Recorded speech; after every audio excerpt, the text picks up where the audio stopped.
Hello everyone, আমি শ্রাবণী। আমার একটি নতুন ব্লগে আপনাদের অনেক অনেক স্বাগত জানাই। তো আপনারা সবাই কেমন আছেন? আশা করছি খুব ভালো আছেন, আর আমিও খুব ভালো আছি। তো আজকে আমি আপনাদের সাথে একটি সুন্দর রেসিপি শেয়ার করব, মটর পনিরের রেসিপি। তো আপনারা পুরো ভিডিওটি শেষ পর্যন্ত দেখুন। আপনাদের ভিডিওটি ভালো লাগলে অবশ্যই শেয়ার করে দেবেন। তো শেষতক দেখার অনুরোধ রইল ভিডিওটি।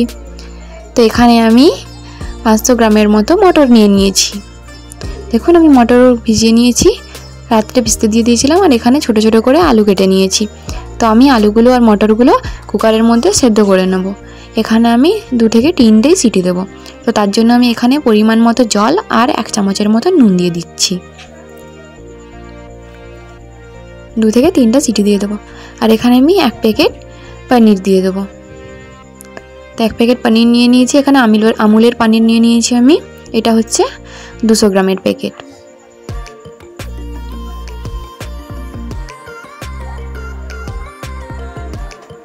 তো আমি পনিরগুলোকে ভালোভাবে পিস পিস করে কেটে নেব। আমি ছোট ছোট করে টুকরো করে নেব পনিরগুলো। তারপর আমি পনিরগুলো ছোট ছোট দেখুন এভাবে টুকরো করে নিচ্ছি। এবারে নুন, লঙ্কা গুঁড়ো, হলুদ গুঁড়ো, জিরে গুঁড়ো, ধনে গুঁড়ো সব কিছু মাখিয়ে নেব। দেখুন আমি সব মাখিয়ে নিলাম মশলাগুলো। আমি কিন্তু পনিরটা ভাজবো না, আমার কিন্তু ভাজা পনির ভালো লাগে না। ভাজলেও ঠিক হয়, কিন্তু আমি ভাজছি না পনিরটা। তারপর আমি এখানে গোটা গরম মশলা দিয়ে দিলাম আর পেঁয়াজগুলো দিয়ে দিলাম। তারপর ভালোভাবে ভেজে নেব। পেঁয়াজটা ভালোভাবে ভেজে নেব।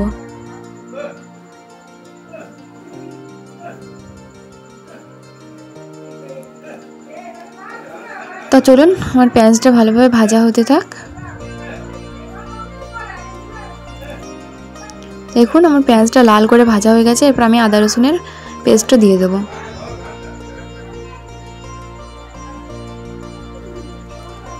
আমি পেঁয়াজের সাথে আদা রসুনের পেস্টটা দিয়ে দিলাম।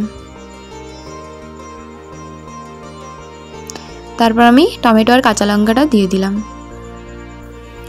আদা রসুন আর পেঁয়াজের সাথে টমেটো আর কাঁচা লঙ্কাটা ভালোভাবে একটু ভেজে নেব। ভেজে নেওয়ার পর একটু জল দিয়ে দিলাম, মশলাটা আমার নিচে লেগে যাচ্ছে তার জন্য। তারপরে আমি 1 চামচ হলুদ গুঁড়ো, লঙ্কা গুঁড়ো আর জিরে গুঁড়ো সব কিছু দিয়ে দেব। তারপরে ভালোভাবে কষে নেব মশলাটা। দেখুন সব কিছু সেদ্ধ হয়ে গেছে, তার একটু জল দিয়ে দিলাম মশলাটা যাতে ভালোভাবে কষানো হয়ে যায়। তারপরে দেখুন আমি এখানে গরম মশলা দিয়ে দিলাম 1 চামচের মতো,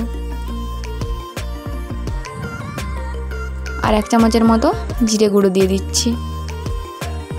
জিরে গুঁড়োটা আমি আগে দিয়েছিলাম, একটু কমই হয়ে গেছিলো, তার জন্য আর একটু দিয়ে দিলাম। তো দেখুন এখানে আমার মশলাটা কষানো হয়েই গেছে, সব কিছু একসাথে সেদ্ধ হয়ে গেছে। এবার মশলাটা তেল ছাড়ুক, তারপরে আমি মটর আলুটা দিয়ে দেবো।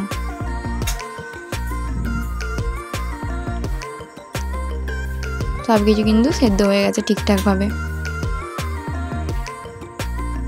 দেখুন বন্ধুরা মশলা থেকে তেল তো বেরিয়েই গেছে, একদম ভালোভাবে তেল বেরিয়ে গেছে, মশলাটা কষানো হয়ে গেছে। তারপরে মটর আলুটা আমি ঢেলে দেবো। তারপরে ভালোভাবে মশলাটার সাথে কষে নেব।